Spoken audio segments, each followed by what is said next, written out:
আসসালামু আলাইকুম বন্ধুরা, খুব ভালো একটা খুশির খবর হজ নিয়ে। হজের ভিতরে যে দুর্নীতি, এই দুর্নীতি নিয়ে অনেকগুলো ভিডিও করেছিলাম এবং বাংলাদেশ হাইকমিশন ইউকেতে কয়েকবার আমি কল করেছিলাম এবং সেখানে লেটার লিখেছিলাম এই বিষয়টা নিয়ে উদ্যোগ নেওয়ার জন্য। জানি না আসলে ছোট ছোট উদ্যোগ অনেক সময় সেটা অনেক বড় উদ্যোগে পরিণত হয়, প্রজেক্টে বা বড় ধরনের প্রজেক্টে পরিণত হয়। এগুলো মানুষকে সাহস যোগায়। আপনারা যদি দেখেন আপনাদের আশেপাশের অনেক দুর্নীতি, এভাবে আপনারাও আপনাদের আশেপাশের যে কোনো দেশে থাকেন সে দেশের হাই কমিশনগুলোকে অবহিত করেন এবং লিখিত অবহিত করেন এবং আপনাদের দেশের যে সরকারিভাবে লিখিতভাবে জানান। আজ হোক কাল হোক সেটা পরিবর্তন আসতেই পারে, সেই আশাতেই আজকে আপনাদের সাথে শেয়ার করা। এই হজ নিয়ে আমরা অনেক দিন থেকেই, আমার মতো আরও অনেকেই কথা বলছেন, আমরা এটা নিয়ে দুর্নীতিটাকে বন্ধ করার চেষ্টা করছি এবং সেটা সম্ভব হয়েছে বর্তমান সরকারের কারণে।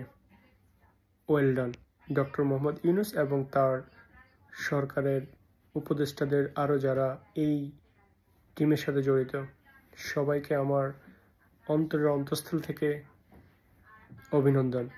তবে একটা বিষয়, আমাদের সমাজে আরও অনেক দুর্নীতি রয়েছে, একদিনে সব সম্ভব না, একটার পর একটা সম্ভব হবে। সো আমরা আশা ছাড়ব না, আমরা এভাবেই চালিয়ে যাব।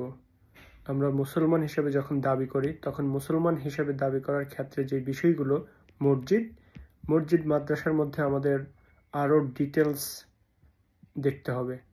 একজন মসজিদের ইমাম, মুয়াজ্জিনের বেতন, এই তারা যে বেতন পায়, এগুলো আসলেই বর্তমান সময়ে কিছুই না।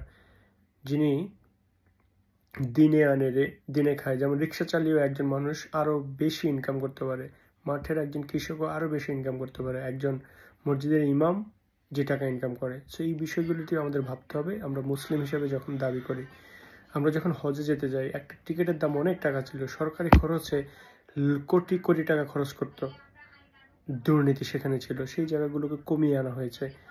বলবো না যে এখনো পুরোপুরি সেখানে হচ্ছে না, হয়তো হবে, সেটাকে কমিয়ে আনা হয়েছে, এটা আমাদেরকে বুঝতে হবে। এটাকে আমার প্রশংসার দাবিদার। এইরকম আমাদের আরও অনেকগুলো সেক্টর রয়েছে, সেই বিষয়গুলোতে দুর্নীতি কমাতে হবে এবং আমার মতো আপনারাও বিষয়গুলো আরেকটু সচেতন হবেন, লেখালেখি করবেন এবং কথা বলবেন এবং যে হাই কমিশনগুলো রয়েছে, আমাদের সরকারি যে প্রতিষ্ঠানগুলো রয়েছে, সেগুলোতে লিখিতভাবে জানাবেন এবং প্রশ্নের সম্মুখীন করবেন। হোক সাংবাদিক এবং আমাদের দেশের যারা নীতি নির্ধারক রয়েছেন, কর্ণধার রয়েছেন, তাদেরকে প্রশ্নের সম্মুখীন করবেন। তাহলে এইভাবে সমাধান আসবে এবং আসতে বাধ্য। ভালো থাকুন।